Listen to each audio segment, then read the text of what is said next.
Hi friends, strangers, internet. My name is Emily Hanahan. I love colorful makeup and colorful language. And I am back today with a new makeup nonsense bingo. If you are new around here, because I know I do have some newbies, New Makeup Nonsense is a video that I do every so often in collaboration with Theresa is Dead. We basically play a bingo game based on new makeup releases. Basically, we've made bingo cards full of the annoying, often reoccurring themes of new makeup releases, and we have a collection of releases that we've picked out, and we use some kind of randomizer that picks the order for us that we go through. Every time we hit a spot on the bingo card, we take a drink and you play until you hit bingo. If you're a creator, you are invited to play this game, upload your video. We have the cards linked down below. We have a community playlist. If you're just watching along at home, feel free to drink along with us or enjoy your good Christian tobacco or whatever makes you happy.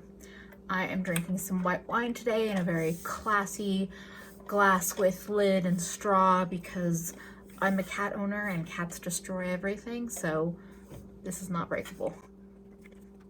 Let's just get right into this because these videos are usually long enough as it is. The very first product that the randomizer has gifted me is this new Jouer concealer pen. So this Jouer concealer pen, the shape of it actually reminds me of the Hourglass foundation stick, but like shrunk down. It's a little triangle shape. I can see that being really helpful for like getting into your under eye, but otherwise I don't think the triangle shape is all that like special. I don't know if the format or formula is going to be for me. I tend to go for concealers with doe foots that are a little bit more liquidy, but for a brand that has a kind of smaller range of products, I think it makes sense. So the next release is the Briogeo x Kathleen Lights collaboration. I don't get this one at all. So this is a limited edition collection of aromatherapy oils to help promote well-being for the mind, body, and spirit, according to Briogeo's Instagram. There's a lavender and chill oil that has amethyst crystal with lavender, bergamot, and clary sage, a rose and reset that has rose quartz with rose, clove, and eucalyptus, and a citrine and centered, which has citrine crystal with sandalwood, cedar, and bergamot. The crystals I get with Kathleen. She did her whole gem palette with ColorPop, and I guess it's all tied with birthstones, crystals, astrology, all of that. But does Kathleen Lights ever talk about essential oils like on her channel? Is it part of her persona or her life? And then Briogeo, I think of for hair care, not essential oils. And honestly, I guess whenever I think of essential oils, I just think like you should probably know what you're talking about before just recommending people use things. And I don't know enough about them to like know if these are good or bad. And I'm gonna give this a bundle deal that nobody wants. So this is a trio that's $38, and I feel like, especially if you're new to essential oils or you're not sure if this kind of stuff would work for you, spending almost $40 for 3 roller balls of product seems like a total waste. I threw this in at the last minute because it was just sneak peeked. We kind of knew Tarte had another product coming. From what I've seen, she was calling it a game changer, blah, blah, blah. The actual product is not being revealed until Friday, which is when this video should be going live. But when I saw this sneak peek today and I was looking at the image, I kind of zoomed in and it's this like packet. It looks like a plastic packet or something that it's coming in. And at the bottom of the packet, it said one blendiful and one baby blendiful. And to me, that made me think it's a sponge and not a brush, or a sponge-like product and not a brush. I could be wrong. I mean, I saw people comment and say like, oh, you know, good for Tati. She seems to be making the products that like she wants and not necessarily what is going to just be the first cash grab or the instant seller. I don't know. I don't think any sponge is worth a high price point, and something tells me, because she had a $48 palette, that these sponges are probably not going to be cheap or affordable. They're probably going to be more of that mid-range price point. And honestly, nothing is going to beat my beautiful, soft, squishy, blendiful Shop Miss A Pawpaw sponge for $1.55 each. And because I'm predicting that it is a beauty sponge, I'm going to give it the spot on the card. It's a new beauty sponge. So next up is the BH Cosmetics Digital Future Eyeshadow Palette. This is a 16 pan palette that has mattes and shimmers with some bright pops of color and lots of neutrals. It's only $12, which probably means it's those small pans like ColorPop eyeshadow pans, or like one of the other $12 palettes that BH released in the last like 6 months. It's very, very neutral. It's basically 12 neutral shadows with 4 pops, a pop of purple, a pop of blue, and 2 pinks. I just don't see anything in this palette that feels that inspired. It's called Digital Future, but I don't really see that at all in terms of color story or anything. I don't know. At one point in time, BH Cosmetics seemed really interesting to me, but it was also a brand that was harder to get. It wasn't in Ulta the way it is nowadays. And I think now that I've had like more contact with BH Cosmetics and it's more accessible, I just don't care that much about most of their releases. And next we have Tarte. We have Tarte and the Spicy Betch. So there's 2 things with this Spicy Betch palette that just make me, it holds no interest for me. The first is that I don't trust it. It's from Tarte. They're swatched, it looks like we're wet one time and then dry. So like, I don't trust this like super vibrant swatch story that they're showing. And 2, we've seen it. I've seen it. ColorPop has done this. Everyone has done a warm, fiery palette. So while I hear plenty of people saying, oh my god, this is so awesome for Tarte, like look at them trying to like step out of their box and do something, you know, more pushing the boundaries or whatever. It's a warm eyeshadow palette. It's not that like groundbreaking, even for a mainstream brand. So for all of the Tarte fans out there that are maybe gonna finally dip their toe into warm eyeshadows, welcome to the world of makeup. I'm glad you've joined us. But for me, I don't give a fuck. Oh my god. Speaking of another warm tone palette that I don't give a fuck about, this new ColourPop It's All Good palette. Why are you doing this Morphe thing, ColourPop? And why are you releasing color story that you've done 5 million times over? This is the Yes Please palette mixed with the pink palette mixed with any of your neutral palettes that have pressed glitters. Why? Next release up is the Sydney Grace Enduring Love palette. So Sydney Grace did something pretty interesting. They released the same palette in a light and a deep color story. They've adjusted the tone for like 5 or 6 of the matte shades. The lighter one has lighter versions of those colors, and the deep one has either deeper or slightly adjusted tones. I just watched a video from Mel Thompson today reviewing both palettes, and it looks like the change isn't that drastic, but it's just enough. Well, okay, it didn't look that drastic on her lighter skin tone, but it seemed like it was just enough where it could really make the palette more versatile for deeper skin tones versus lighter skin tones. I think that's just so smart, and it seems like a simple change that can make a big impact on the market, on the community. It's a very neutral palette, so while I like the Sydney Grace formula and I keep wanting to try more from them, and I want to get more palettes from them, I don't think I want this palette. It's one of those palettes that, like, if somebody gave it to me, I would take it and I would test it out and I would play with it and I would see what I think about it, but I don't want it in that same way. But it's cool to see that out on the market. What's better than making more fun and more inclusive makeup?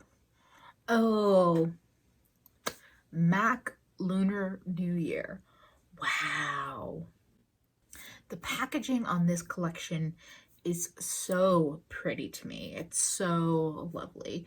I'm a huge like nerd for patterns, and the way they did the patterns and the color mixing. It doesn't necessarily feel Lunar New Year to me, but like, what do I know? There's lipsticks, there's glosses, there's an eyeshadow quad, and there's a skin finish powder and a highlighter. As many shitty releases that I've seen from MAC, this one, they did it. I'm looking at the picture of the highlighter, which has a dragon impression, and like, it gives me that same reaction, those same feels that the highlighter from Melt in the Amor Eterno collection did. Just like, oh, you fucking did that. I'm debating between which spot on the card I want to give it to. We refreshed our card for January and took out the holiday stuff and added some new things. And there's like 3 different spots on the card that this could go to. It could be a Lunar New Year release, it could be pretty embossing basic product, or it could be same shit new packaging, because that beautiful highlighter is one that they've had. It's Double Gleam, which I think they've had for years and years and years. I'm gonna drink on it and think about it, and you'll see in the video which spot I decided to pick. Oh no. I drank that wine real fast. BRB. And yes, I hate myself for the fact that I say BRB out loud in real life. We have a refreshed drink. I have a new product to talk about. Let's keep moving. Kimchi Beauty, or Kim Chic. Is that what she actually goes by? I'm gonna call her Kimchi because I'm an asshole. Kimchi Beauty has new glosses and a setting spray. Kimchi Beauty actually seems like one of those brands I wish I could find it in store, because they seem like they're pricing themselves pretty competitively. These glosses are $9, so they have like a high key gloss, which looks like it's more of a pigmented gloss in lots of different colors, and they have a wet gloss that looks like it's more of a lip plumping gloss, and a stage setting spray.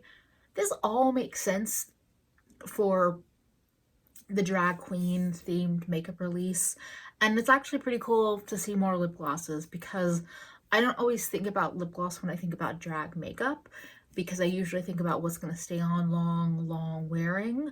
But Kimchi does all kinds of looks and like kills it with every look. I think I heard Trixie talking about Kimchi, about how she never likes to do the same look twice, and I was like,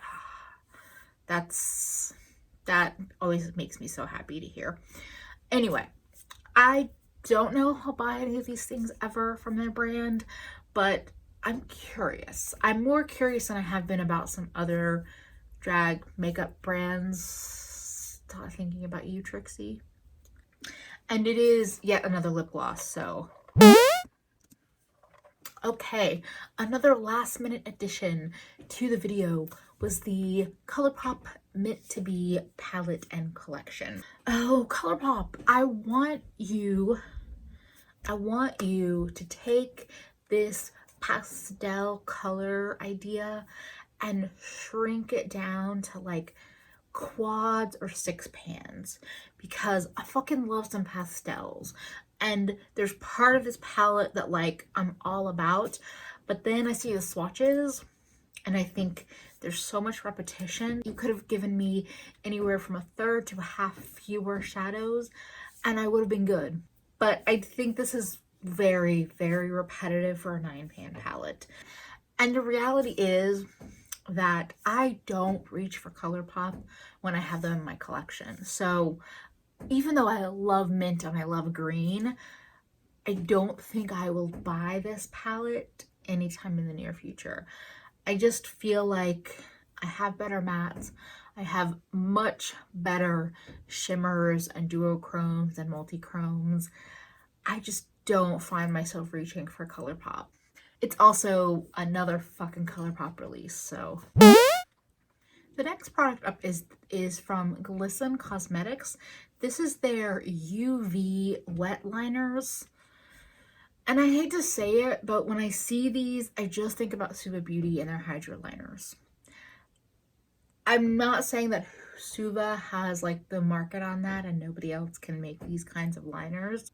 I don't know. I don't know enough about Glisten Cosmetics to know if I'm really interested, but I would like to try either Glisten or Suva's liners because the yellow and the green, and I've fallen down the rabbit hole that is TikTok and makeup videos on TikTok, and seeing people use UV light sensitive things in little TikTok videos is so fun. And yes, I can't believe I'm talking about that in a video, but I'm gonna give it major copycat vibes because it just makes me think of Suva Beauty.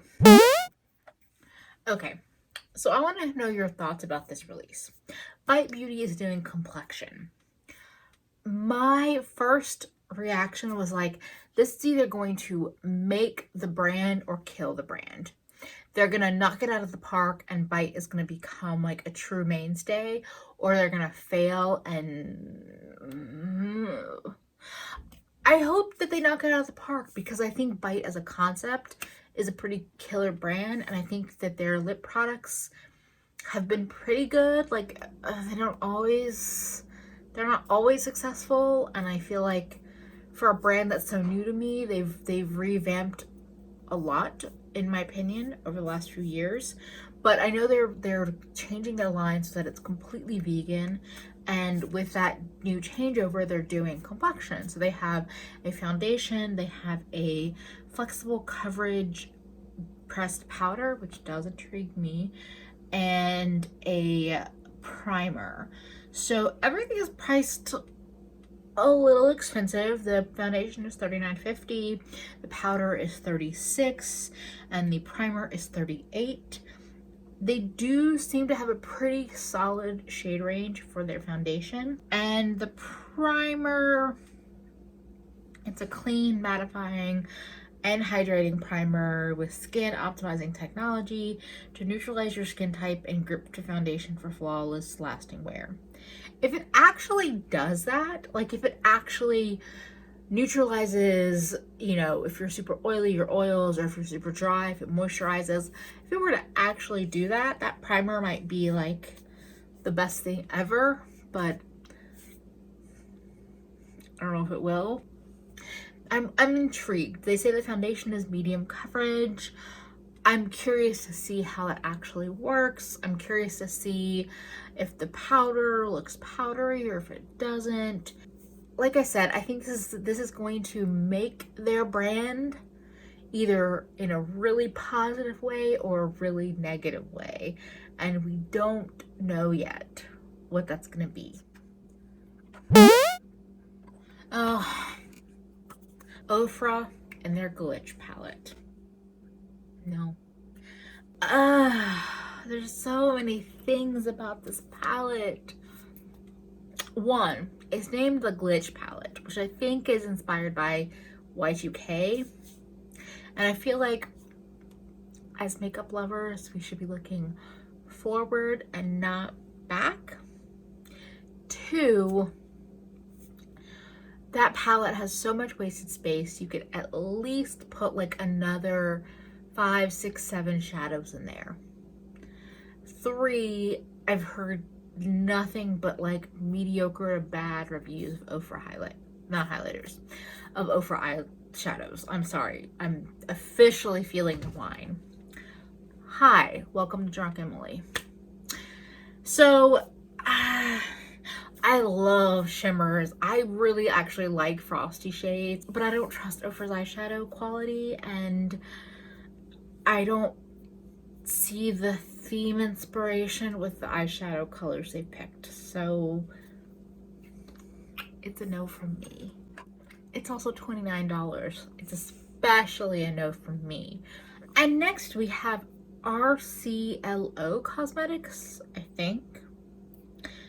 This is a new brand that is from an influencer with the handle of RCL Beauty 101.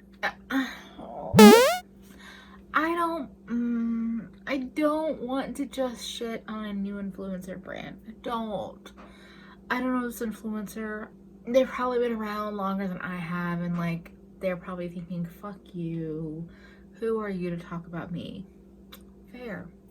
I think because the eyeshadow palette looks like it actually has blank spots in it, like I can't do it. I can't do it. It's not for me. It's not for me.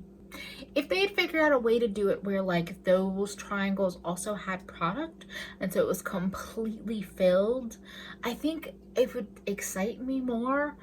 And maybe that's super petty. The packaging just feels like they're trying too hard to be different.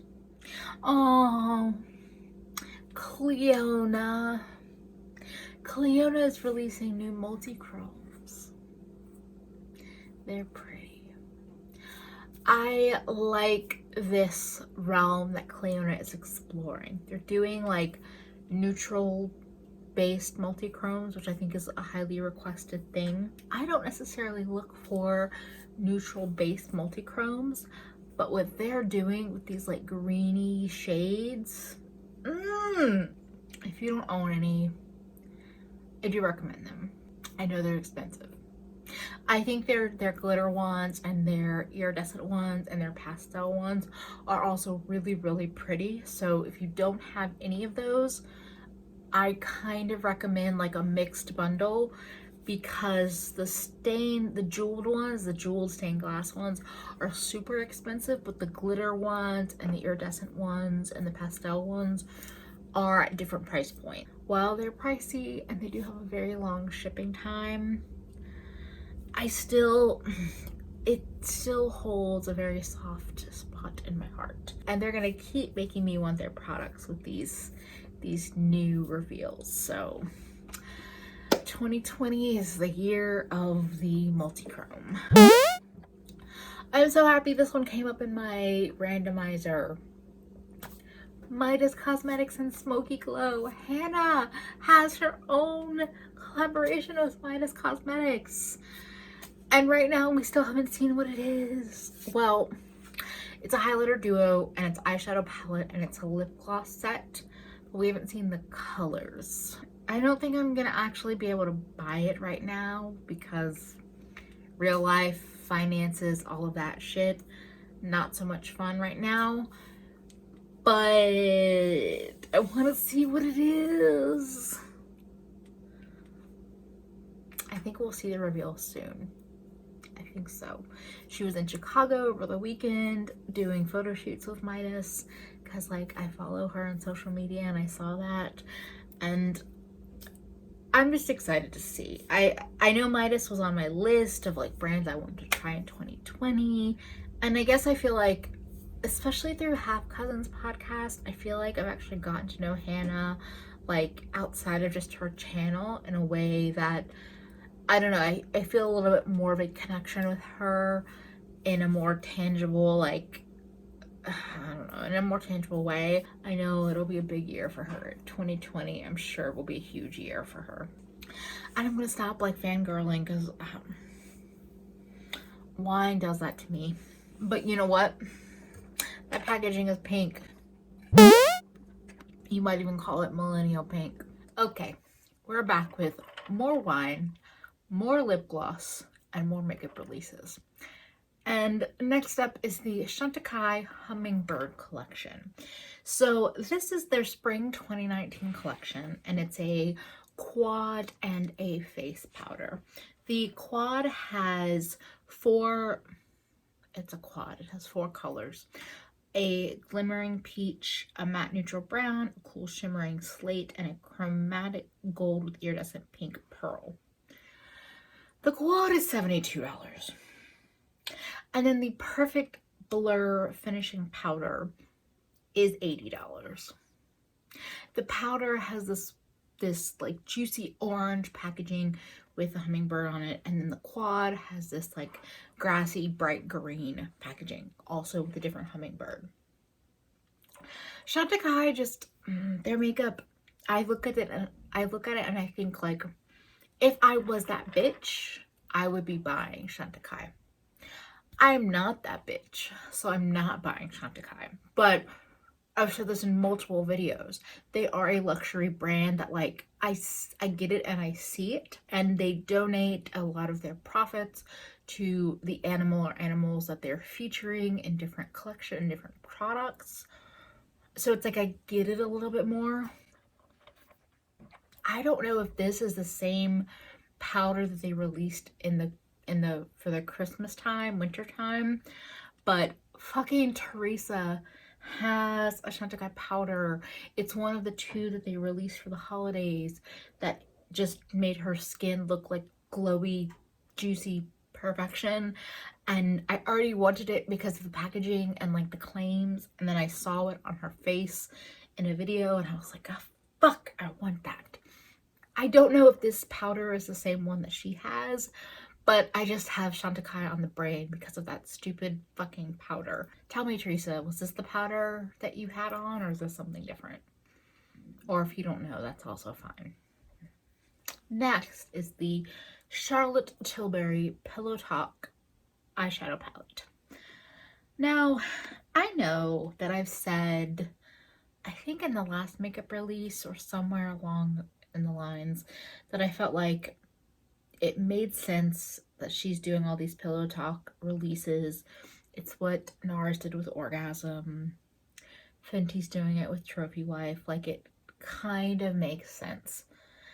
At the same time, I already feel like it's like a product that won't die. I mean, no. It's not for me. It's happened very quickly that I feel like she beat the Pillow Talk horse to a pulp. The very next thing up is the Glamlite Cake palette. Glamlite. It's a rainbow palette. And isn't that what you did with the paint palette? After seeing the outside packaging, I really feel like they could have done a pinks and purple palette that has shimmers and mattes and different textures, and that would have totally made sense for Cake. But I don't need blues, I don't need green, I don't need black, I don't need yellow. At least with the burger palette, they were picking colors that you could kind of sort of find in a burger. These are just colors that you would find in a rainbow cake, but like everyone and their mother has done a rainbow cake and it's so dated. So like, give me something new and different. Honestly, if they'd given me like a smaller scaled palette, like their Miracle palette, but with like just bright pinks and purples that had like the cute cake shape and whatever, that could be cool. But this big palette, it looks really big, to be honest, but I would put money on them doing cake slice palettes after this is released. It just feels like the pizza palette in that like oversized palette release choice, and then being able to do smaller palettes to go with it. I would have rather just seen smaller palettes to start with, but y'all know me, I like my smaller palettes. And because it's a rainbow palette, that finally gives me bingo. Motherfucking bingo. So that was bingo. That was new makeup nonsense. Now that like all of the randomized makeup choices have been given to me and I've hit bingo, I just have to say, ABH, I see you with your pressed glitters and I tell you, go the fuck away. I don't want your pressed glitters. I don't want your Omrezi X ABH palette that looks like a mix between Soft Glam, Riviera, and Norvina. But it also more realistically looks like the Too Faced Palm Springs palette with pressed glitters. I know, everyone loves the ABH formula. I'm kind of in the whatever ground on that. If you didn't want the Too Faced Palm Springs palette, maybe you shouldn't be freaking the fuck over the ABH Omrezi palette. Then again, I'm here judging your makeup choices, and who am I but some bitch on the internet? I forgot how much I missed making these videos. If you like this video and you want to follow along with my messy, ridiculous, opinionated self, I would love for you to subscribe to my channel. I would love for you to check out my Patreon. It's a place for me to find some support in my creative food and beauty endeavors. I'm also on Instagram and Twitter at Nomnivorous. And of course, if you don't know who Theresa is, please go watch her video. Go follow her. She's amazing. She's like unworthy status. Thank you for spending a bit of your day with me. I hope to see you again real soon. Bye, friends.